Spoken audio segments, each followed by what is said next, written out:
হাতে রয়েছে আর মাত্র কটা দিন, তারপরেই কিন্তু তোমাদের হতে চলেছে বহু প্রতীক্ষিত এই WBSSC গ্রুপ সি এবং ডি এর এক্সাম।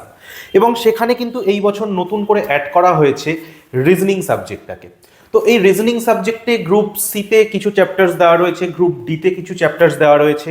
এবং যেহেতু পরীক্ষা প্রায় কাছাকাছি চলে এসছে, তার জন্য কিন্তু আমি তোমাদের জন্য সুন্দর একটা মডেল কোয়েশ্চেন পেপার নিয়ে এসেছি, যাতে তোমরা বুঝতে পারো যে কী কী ধরনের প্রশ্ন সেই পেপারে তোমাদের থাকতে পারে।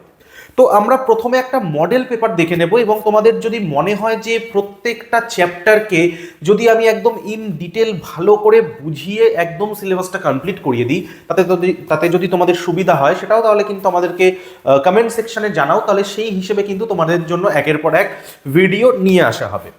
তো চলো আর বাড়তি সময় নষ্ট না করে আমরা শুরু করি। এবার এখানে তোমাদেরকে বলে রাখি, রিজনিং চ্যাপ্টারটা থেকে বা সাবজেক্টটা থেকে কিন্তু আমাদের টোটাল 1 নম্বরের 10টা প্রশ্ন থাকবে। তো সেই হিসেবে 10টা কোয়েশ্চেনেরই কিন্তু একটা মডেল পেপার তোমাদের জন্য বানানো হয়েছে। তো দেখো, ফার্স্টেই একটা প্রশ্ন এই ধরনের বলছে কি, পদার্থবিদ্যার সাথে শক্তি কোনো একটা ভাবে রিলেট করছে বা কানেক্টেড রয়েছে। তাহলে ঠিক একইভাবে রসায়নের সঙ্গে কে কানেক্টেড রয়েছে? তো প্রত্যেকটা প্রশ্ন আনসার করার জন্য তোমরা একটা কাজ করতে পারো, যে ভিডিওটাকে পজ করে নাও, পজ করে তোমরা আনসারটা বোঝার চেষ্টা করো, এবং সেই আনসারটা কোয়েশ্চেন নাম্বার দিয়ে সেটার অপশন কি হবে সেটা কিন্তু আমাদেরকে কমেন্টে জানাও। তাহলে কিন্তু উত্তরটা মেলানোর সময় তোমরা দেখে নিতে পারবে যে তোমাদের প্রিপারেশনটা কি লেভেলের রয়েছে। কথার কথা, এটা কি করে তোমরা লিখবে? এরকম 1 লিখবে, দিয়ে ডট দিয়ে যেটা আনসার হবে। কথার কথা, যদি এ আনসার হয় তাহলে এরকম এ লিখে দেবে। তাহলে আমি কিন্তু কমেন্ট থেকে বুঝে নিতে পারবো যে তোমরা কে ঠিক করলে আর কে ভুল করলে। তো চলো দেখা যাক এটার উত্তর কি হবে।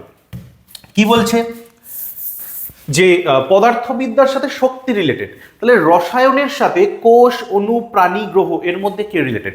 দেখো, কোষ এটা তো জীবন বিজ্ঞান টাইপের একটা জিনিস হয়ে গেল, তাই না? বাট আমার কাছে কি চেয়েছে? আমার কাছে চেয়েছে রসায়ন। তারপর যদি আমি দেখি প্রাণী, এটাও কি আমার লাইফ সায়েন্স বা জীবন বিজ্ঞান টাইপের কিছু একটা হয়ে গেল, তাই না?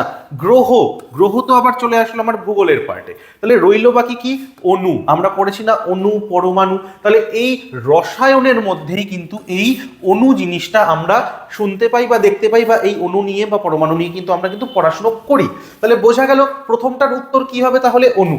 তো এইভাবেই কিন্তু আমাদেরকে এই টাইপের কোয়েশ্চেনগুলোকে ভাবতে হবে এবং সলভ করতে হবে। তো তোমাদের যদি দরকার পড়ে এরকম, তাহলে আমি একটা ইন ডিটেল ভিডিও আনবো এই চ্যাপ্টারটার উপর বেস করে, যেখানে এই টাইপের আর কি কি প্রশ্ন হতে পারে সেগুলো কিন্তু আমরা ডিসকাস করব।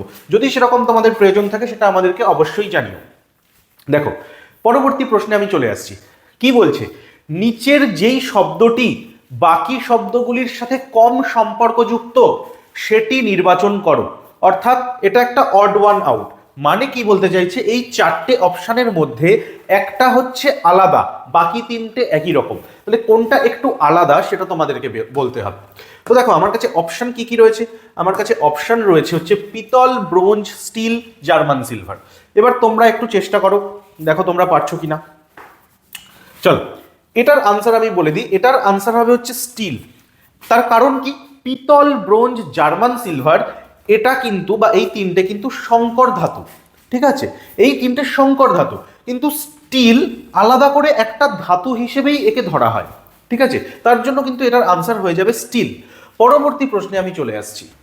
চলো এবার আমরা দেখে নেব 3 নম্বর প্রশ্ন। তো দেখো, এটা একটা অর্ডার অ্যান্ড র্যাঙ্কিং চ্যাপ্টারের প্রশ্ন। ঠিক আছে, এখানে কি বলছে দেখা যাক। এখানে বলছে গরিমা সবিতার থেকে লম্বা কিন্তু রিনার থেকে লম্বা নয়, তানিয়ার থেকে রিনা লম্বা, গরিমা অনুর থেকে খাটো, মেয়েদের মধ্যে কে সব থেকে খাটো? তো দেখো, আমি যদি পুরো প্রশ্নটা একবারে পড়ে নিই, রিডিং দিয়ে নিই, তাহলে একবার রিডিং দেওয়ার পরেই যে আমি এটাকে একদম কমপ্লিটলি সলভ করে ফেলতে পারবো তা কিন্তু নয় অনেকের ক্ষেত্রেই, তাই না? তো এটা কি করা যেতে পারে? এই প্রশ্নগুলোতে আমরা এরকম অ্যাপ্রোচ নেব যে এক একটা করে লাইন আমরা পড়বো এবং সেটাকে সলভ করব, যাতে আমার ডবল বার করে রিডিং দিতে না হয়। তো চলো এখানে কি বলছে দেখা যাক। গরিমা সবিতার থেকে লম্বা, অর্থাৎ গরিমা লম্বা। গরিমা লম্বা কার থেকে লম্বা? গরিমা, গরিমা সবিতার থেকে লম্বা। তো অর্থাৎ এখানে আমি কি করলাম, যে লম্বা তাকে ওপরে লিখলাম, যে বেটো তাকে নিচে লিখলাম। ক্লিয়ার?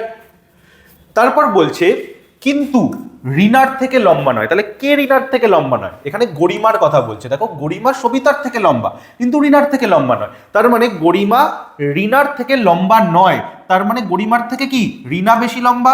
তাই আমরা কি করলাম, রিনাকে ওপরে লিখলাম, গরিমা নিচেই থেকে গেল। ক্লিয়ার? তারপর কি বলছে, গরিমা অনুর থেকে খাটো। গরিমা খাটো, কার থেকে খাটো? অনুর থেকে। তার মানে গরিমা বেটে হবে অনুর থেকে, তার মানে অনু কোথায় হবে? গরিমার ওপরে হবে। তাহলে গরিমার ওপরে অনু আমার এখানেও হতে পারে, গরিমার ওপরে অনু আমার এখানেও হতে পারে, যেখানেই হোক না কেন গরিমার নিচে কোথাও হবে না। বোঝা গেল? এবার কি বলছে, মেয়েদের মধ্যে তাহলে সব থেকে খাটোকে, তার মানে আমি কি বলেছিলাম, যাকে নিচে লিখছি সে খাটো, তাহলে এখানে সবার নিচে তাহলে কে রয়েছে? সবার নিচে সবিতা রয়েছে, তাহলে সব থেকে খাটো কে দাঁড়ালো? সবিতা দাঁড়ালো সব থেকে খাটো। বোঝা গেল? খুব সুন্দর প্রসেসে তোমাদেরকে করে দিলাম এটা, একদম একটা একটা করে লাইন কিন্তু আমরা স্টেপ বাই স্টেপ সলভ করব। চলো পরবর্তী প্রশ্ন দেখা যাক। দেখো এটার উত্তরও কিন্তু এখানে সবিতাই আছে। আচ্ছা, এখানে খুব ইম্পর্টেন্ট জিনিস একটা তোমাদেরকে বলে দিই, একটা খুব সুন্দর নোটস প্যাক তোমাদের জন্য আনা রয়েছে, যেখানে তোমরা জিকের সবকটা সাবজেক্ট, কারেন্ট অ্যাফেয়ার্স একদম মান্থ ওয়াইজ, তারপর অ্যারিথমেটিকে যা যা সিলেবাস রয়েছে সেগুলো, ইংলিশ, রিজনিং এবং গ্রুপ সি এর এবং ডি এর পাঁচটা পাঁচটা করে মক টেস্ট কিন্তু তোমরা এখানে পেয়ে যাবে।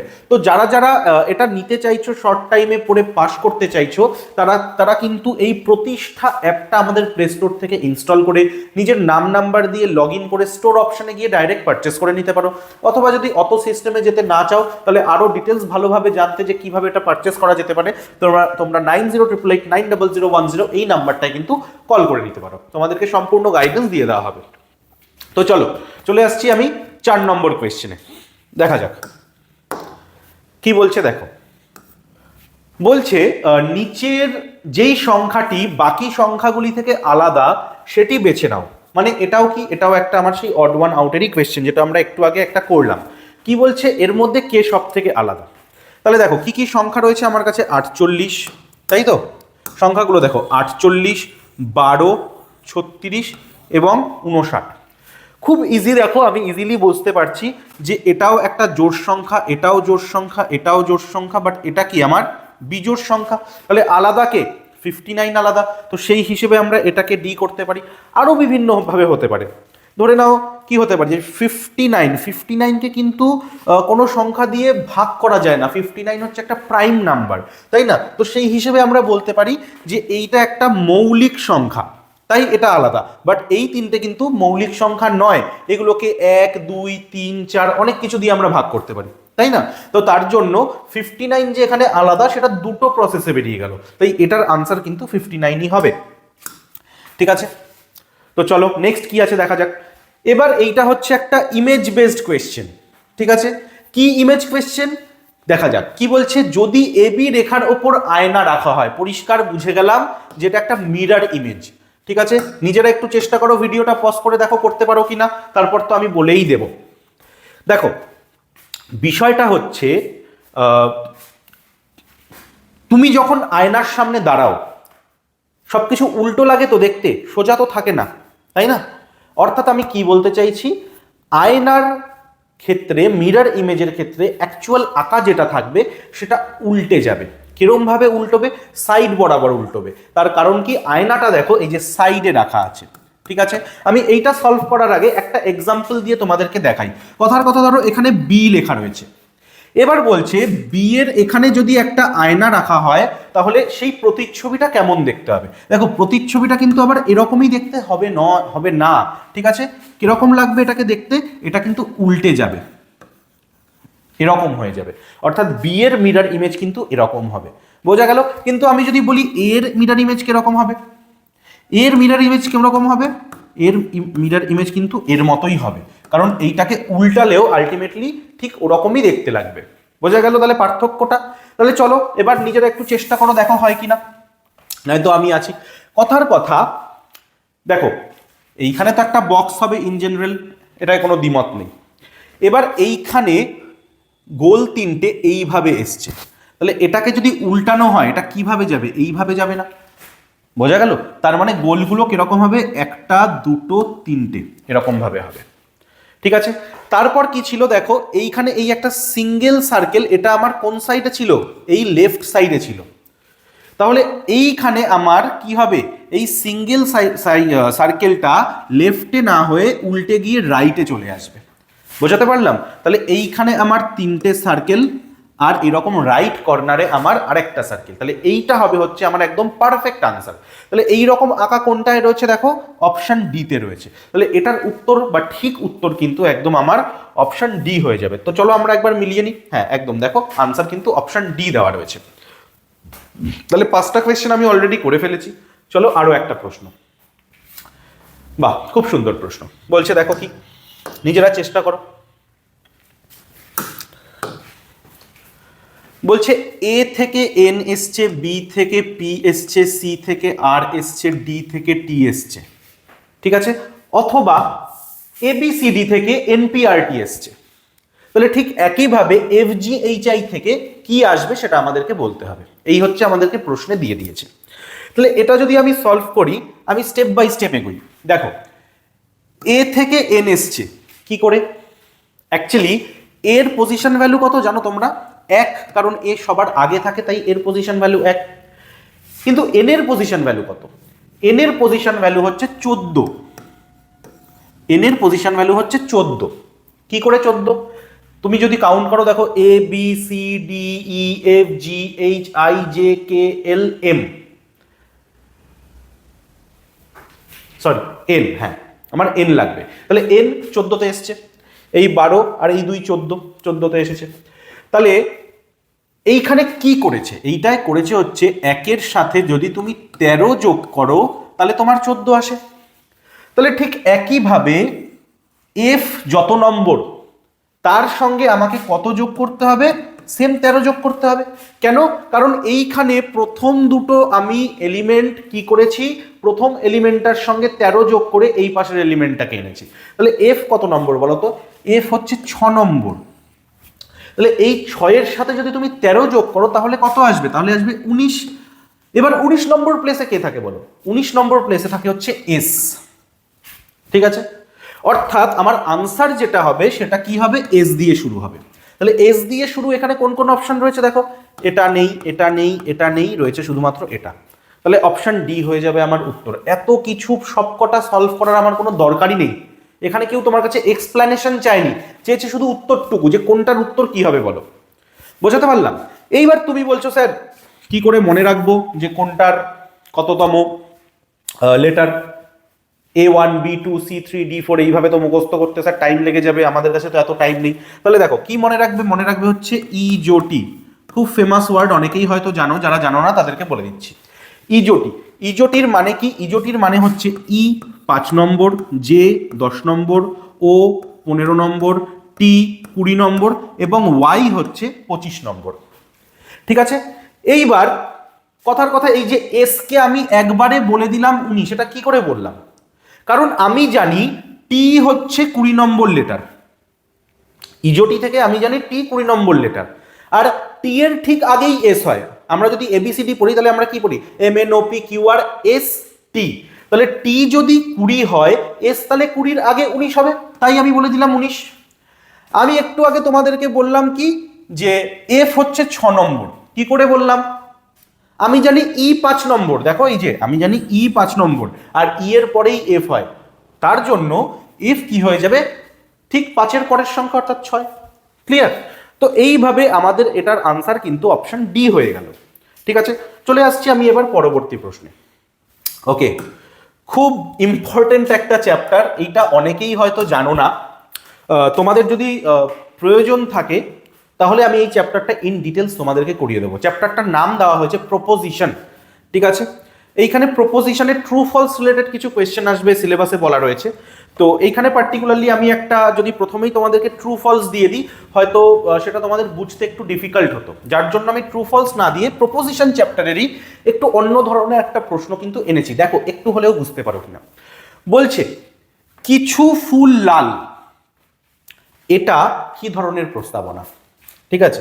এখানে কি কি আছে দেখো, লাস্টের ওয়ার্ডগুলোকে যদি আমরা দেখি, এটা কি আছে, অ্যাফার্মেটিভ, এটা নেগেটিভ, এটাও অ্যাফার্মেটিভ, এটাও নেগেটিভ। অ্যাফার্মেটিভ মানে কি, অ্যাফার্মেটিভ মানে হচ্ছে হ্যাঁ বোধক বাক্য বা হ্যাঁ বোধক প্রস্তাব, আর নেগেটিভ মানে না বোধক। এবার নেগেটিভ যদি বলা হয়, অর্থাৎ না বোধক যদি বলা হয়, তার মানে আমার এই লেখাটাতেও কিছু না বোধক থাকতে হবে। কিন্তু তুমি আমাকে বলো কিছু ফুল লাল, এখানে কি কিছু নয় বা না বোধক কিছু আছে? কিচ্ছু নেই। তার মানে কি এটা নেগেটিভ হওয়ার কোনো চান্স নেই, অর্থাৎ অপশান বি এবং অপশান ডি এই দুটো তো আমার টোটালি বাদ চলে গেল। ঠিক আছে, এবার কি বলছে, কিছু ফুল লাল, মানে যত ফুল আমাদের চারপাশে আমরা দেখতে পাই তার মধ্যে সব কিন্তু লাল নয়, কিছু লাল হয়। কি বলেছে? কিছু লাল হয়। তাহলে কিছুর কথা যদি আমি বলি, তার মানে আমরা অনেক সময় ইংলিশে বলে থাকি না, পার্টিকুলারলি এই 10 ধরনের ফুল লাল, তাই না? তো কিছু ফুল লাল, এটা তো অবশ্যই একটা ইউনিভার্সাল ট্রুথ, আমি মানছি। কিন্তু তার থেকেও যদি আমি আরো পারফেক্ট ওয়েতে জিনিসটাকে বলতে যাই, তাহলে সেটা কিন্তু কিছু মানে পার্টিকুলারের কথা বলছে, অর্থাৎ হ্যাঁবোধক বাক্য তো অবশ্যই, সেখান থেকে আমি অ্যাফার্মেটিভ পেলাম। কিন্তু যেহেতু এখানে কিছু বলে দিয়েছে, তার জন্য এখানে ইউনিভার্সালের থেকেও বেটার কিন্তু পার্টিকুলার অ্যাফার্মেটিভটা আমার ঠিকঠাকভাবে শোভা পাবে। তাই এটার আনসার কিন্তু আমাদেরকে পার্টিকুলার অ্যাফার্মেটিভ দিতে হবে। তো বেসিক্যালি এই প্রপোজিশন চ্যাপ্টারটা এই ধরনের প্রচুর কোয়েশ্চেন আসতে পারে। তো এই ইউনিভার্সাল অ্যাফার্মেটিভ, পার্টিকুলার অ্যাফার্মেটিভ, এগুলো কি জিনিস, কিভাবে এগুলোকে আমরা স্যার বুঝবো, এগুলো যদি তোমরা জানতে চাও তাহলে প্রপোজিশন লিখে তোমরা কমেন্ট করো। আমি যদি কমেন্টে মিনিমাম 10টা প্রপোজিশন দেখতে পাই, তাহলে এই চ্যাপ্টারটার একটা সুন্দর ইন ডিটেল ভিডিও তোমাদের জন্য নিয়ে আসবো, যাতে এই চ্যাপ্টার থেকে প্রশ্ন আসলে যেন একটাও তোমাদের কিছু ভুল করতে না হয়। একদম রিজনিংয়ে 10-এ 10 পাবো আমরা, এইভাবে আমাদেরকে চলতে হবে।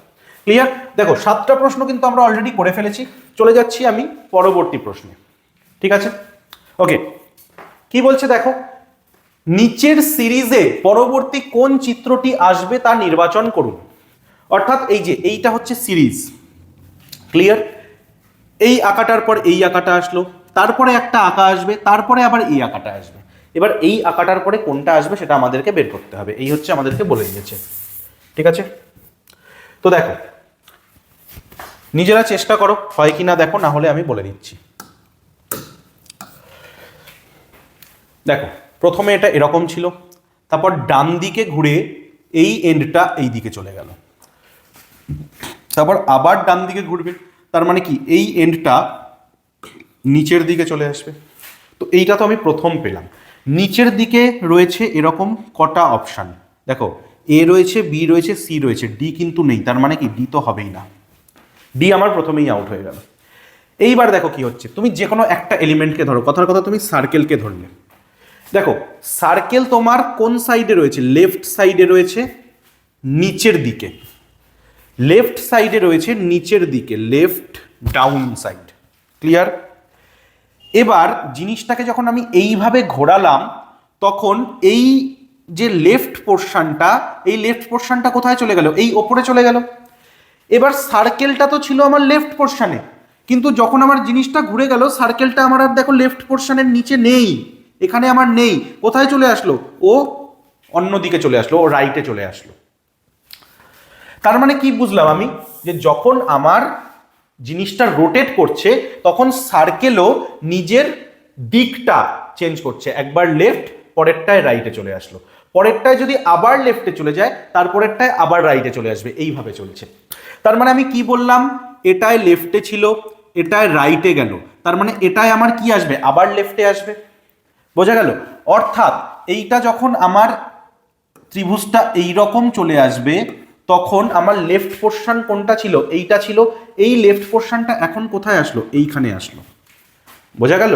তার মানে এই আঁকাটা আমার কোথায় আসবে? সার্কেলটা আমার কোন পাশে আসবে? এই পাশে আসবে, ক্লিয়ার? কিন্তু এই পাশে যে আসবে, ওপরে আসবে নাকি নিচে আসবে, এটা আমাকে ভালো করে বুঝতে হবে এবার। তো দেখো এখানে কোথায় ছিল? নিচ, এখানে কোথায় ছিল? ওপর, ঠিক আছে? এইটাকে আমি ডাউন ধরছি, এই পোর্শনটাকে, আর এই পোর্শনটাকে যদি আমি আপ ধরি, এই পোর্শনটাকে যদি আমি ডাউন ধরি, আচ্ছা চলো আমি কালারটা চেঞ্জ করে দিই, এই পোর্শনটাকে যদি আমি ডাউন ধরি আর এই পোর্শনটাকে যদি আমি আপ ধরি, তার মানে কি হচ্ছে? সার্কেলটা প্রথমে ডাউনে আছে, তারপরে আপে গেল, তার মানে পরেরটায় আবার কি আসবে? ডাউনে চলে আসবে, তারপরেরটায় দেখো আবার আপে চলে আসলো। এবার ডাউন পোর্শন আমি কোনটাকে ধরেছি? এই যে লম্বা দাগ যেদিকে রয়েছে সেই দিকটাকে আমি ডাউন পোর্শন ধরেছি। তার মানে আমার সার্কেলটা কোন দিকে থাকবে? সার্কেলটা আমার থাকবে হচ্ছে এই দিকের ডাউন পোর্শনে, বোঝা গেল? তার মানে আমার আনসার কি হবে না, ডি তো প্রথমেই বাদ চলে গেছিল, সিও বাদ চলে গেল, কারণ সার্কেল তো আমার এইখানটায় হওয়ার কথা, বাট সার্কেল তো আমার রয়েছে এখানে। বোঝা গেল? তাহলে এইটা তো সার্কেল আসলো। এইবার রয়েছে আমার ক্রসকে নিয়ে কাজ। তাহলে দেখো, সার্কেল যদি আমার এই পজিশনেই হয় ফিক্সড, তার মানে ক্রস আমার এই পাশে হওয়ার কোনো চান্স নেই, ক্রস তো আমার এই পাশেই হবে। এবার ক্রস ওপরে হবে না নিচে হবে না মাঝখানে হবে, সেটা কোথায় হবে দেখতে হবে। দেখো এখানে কোথায় রয়েছে, ওপরে, এখানে কোথায় রয়েছে, নিচে, তাহলে এইখানে আবার কোথায় হবে, ওপরেই হবে, আপ সাইডে, এখানে দেখো আবার নিচে রয়েছে, তাহলে আমি কি বললাম, আপ সাইডে হবে। এখানে কোথায় হবে, ক্রস সাইনটা আপ সাইডে, আর আমি আপ সাইড কোনটাকে বলেছিলাম, এইটাকে আপ সাইড বলেছিলাম তো, তাহলে এখানে আপ সাইড দেখো, এই যে আপ সাইড, এইটা কিন্তু নিচের দিকে রয়েছে বা মিডল পজিশনে রয়েছে বলতে পারো। তাহলে সেই হিসেবে অপশান এটা কিন্তু আমাদের একদম ঠিকঠাকভাবে যাচ্ছে।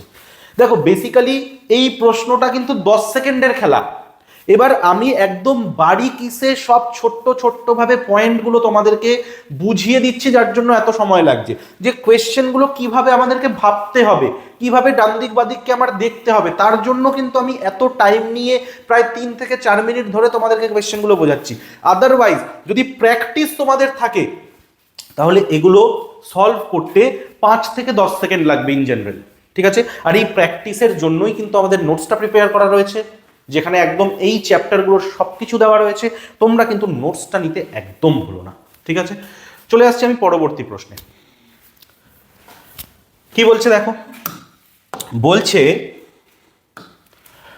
জীববিদ্যা উদ্ভিদ, তাহলে এন্টোমোলজি কি? অর্থাৎ উদ্ভিদ নিয়ে পড়াশুনোকে জীববিদ্যা বলা হয়, ঠিক আছে? এই ধরনের একটা জিনিস বলতে পারো। তাহলে এন্টোমোলজি কি জিনিস নিয়ে পড়াশুনোকে বলা হয়, কিসের স্টাডিকে বলা হয়? দেখো এটার উত্তর হয়ে যাবে কিন্তু তোমাদের পতঙ্গ। অর্থাৎ পতঙ্গ নিয়ে যদি আমরা ডিটেলসে ডিসকাশন করি বা আলোচনা করি বা পড়াশুনো করি, সেটাকে কিন্তু বলা হয় কি, এন্টোমোলজি। ক্লিয়ার? একদম রাইট অ্যান্সার পতঙ্গ। আচ্ছা, এইবার আরো একটা প্রশ্ন ঠিক ওই রকমই, যেইটা আমরা একটু আগে তোমাদেরকে শেখালাম। তো চলো ভিডিওটা ঝপঝপ তোমরা পজ করে দাও, পজ করে এটার আনসার কি হবে একদম নিজেরা সলভ করে আমাকে কমেন্টে কিন্তু জানাতে একদম ভুলো না। কিভাবে কমেন্টে জানাবে? ওই যে বললাম 10 লেখো, 10 লিখে তারপর তোমাদের যেটা আনসার হবে সেইটা লিখে দাও। আশা করি তোমরা সলভ করেছো এবং উত্তরটা লিখেছো।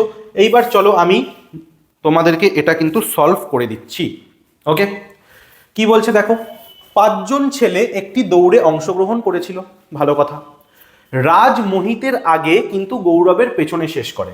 তাহলে রাজ কোথায় শেষ করে? মোহিতের আগে এবং গৌরবের পেছনে। ঠিক আগের মতো করেই, যে আগে শেষ করছে তাকে ওপরে লিখবো, যে পরে শেষ করছে তাকে পিছনে লিখবো।